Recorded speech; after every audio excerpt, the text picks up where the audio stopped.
สบายดีทุกคนมื้อนี้มีรถเข้ามาใหม่เด้อเป็นรถ Isuzu D-Max สีขาวเนาะสีขาวหมุกงามๆปี2022เนาะ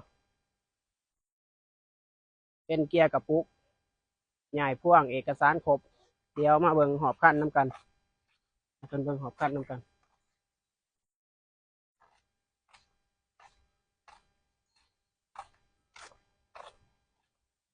มาเบิ่งฟ้าถ่าย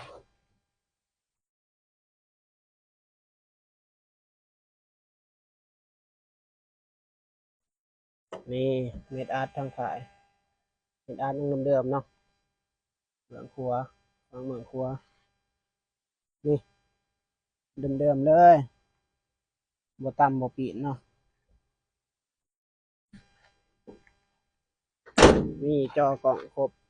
กล่องถอยย่างสกัวยังบ่ทันผ่านการใช้งานเด้อยังใหม่ๆเลยช่วงล่างแน่นเนาะช่วงล่างยังใสๆจักดีแอร์เย็นช่วงล่างแน่นนี่มาเบิ่งข้างหลังเบาะหนังเนาะอนามัยง่ายแอร์หลัง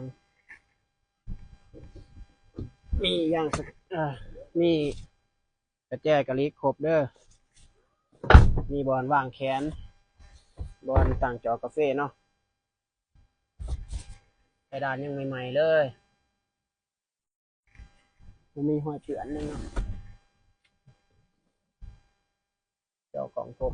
ออปชั่นเต็มเนาะเป็นออปชั่นตัวเซตเด้อ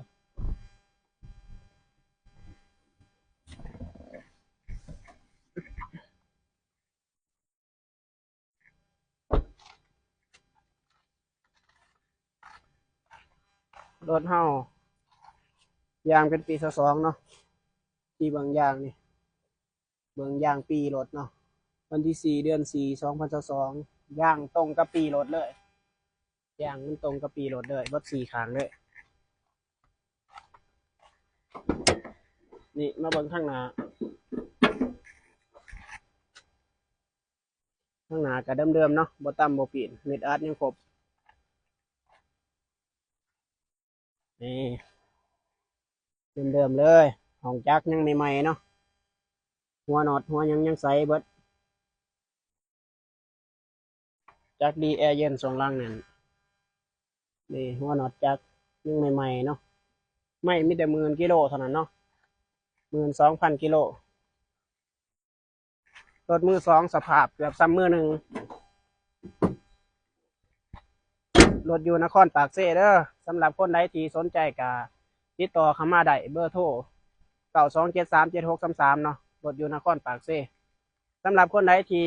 มีอ้ายเอื่อยน้องมีพี่มีน้องเนาะมีลุงป้าเอาอ้ายอยากได้ก็ติดต่อเข้ามาได้มีค่าแนะนำให้5 ล้านกีบต่อคันเนาะ